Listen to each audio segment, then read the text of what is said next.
Hello guys, welcome to my channel. तर आज आम्ही बल्लारशाला जात आहोत. आम्ही मागच्या सॅटर्डेला पण बल्लारशाला गेलो होतो. त्यावेळेस खूप थंडी पडत होती आणि आता थोडं थंडीचं प्रमाण कमी आहे आज. तर आज आम्ही बल्लारशाला जात आहोत कारण की यांना डॉक्टरला दाखवायचं आहे. तिथे मॅडम मेश्रा मॅडम आहेत, त्यांना दाखवायचं आहे. मागच्या सॅटर्डेच्या 2 दिवसापूर्वी यांची प्रकृती खूप बिघडली होती, तर यांनी हॉस्पिटलमध्ये गेले होते. चंद्रपूरला प्रशिक वाघमारेचं हॉस्पिटल आहे, तिथे ते यांच्या मामाचा मुलगाच लागतो तो. तर त्यांनी दाखवलं होतं. तर त्यांनी सांगितलं की बी पी खूप यांची तेव्हा वाढलेली होती. तर त्यांनी सजेस्ट केलं की मेश्रा मॅडमकडे तुम्ही दाखवा. तर त्यावेळेस त्यांनी टेस्ट पण सांगितल्या होत्या. टिपले मॅडम आहेत, तर त्यांना दाखवायला सांगितलं होतं. त्यांनी टेस्ट पण दिल्या होत्या, त्या टेस्ट पण झालेल्या आहेत यांच्या.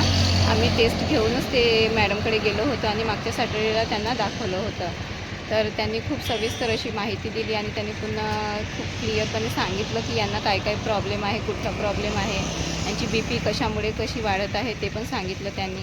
आणि यांचं क्रिएटिनिन पण खूप वाढलेलं आहे. तर त्यांनी म्हटलं आहे की थोडं आता रिस्की आहे, यांना काळजी घ्यावी लागेल तब्येतीची. तर आता आम्ही बल्लारशाला जात आहोत. तर मॅडमनी 1 हप्त्याचा ट्रायल म्हणून गोळ्या दिल्या होत्या. आता त्या यांना सूट झाल्या की नाही गोळ्या, आता त्या मॅडम बघतील की त्या गोळ्या यांना सूट झालेल्या आहेत की नाही, बी पी यांची कमी झालेली आहे की नाही. तर ते बघून मग त्यांना त्या गोळ्या कंटिन्यू करायला सांगणार आहेत. तर यांची बी पी खूप वाढल्यामुळे खूप यांना त्रास होत होता. याच्या आधी पण यांची प्रकृती 3-4 वर्षापूर्वी बिघडली होती, तेव्हा यांना ॲडमिट करावं लागलं होतं. तर त्यामुळे थोडंसं टेन्शन आलं होतं मला पण, यांना पण. तर आता बघूया हॉस्पिटलमध्ये गेल्यावर मॅडम काय म्हणतात, तर यांना बघितल्यानंतर चेकअप झाल्यानंतर काय सांगतात, तर ते आपण आता बघूया.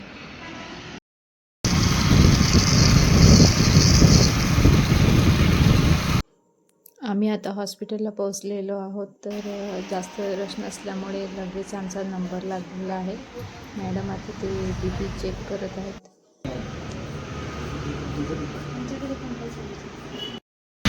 तर आता आम्ही घरी चाललेलो आहोत. मॅडमला दाखवून झालेलं आहे. यांची बी पी आता नॉर्मल आलेली आहे. फायनली मॅडमनी आता एकच गोळी करून दिलेली आहे.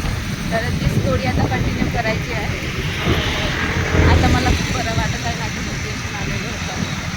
ठीक आहे, भेटूया नेक्स्ट ब्लॉगमध्ये.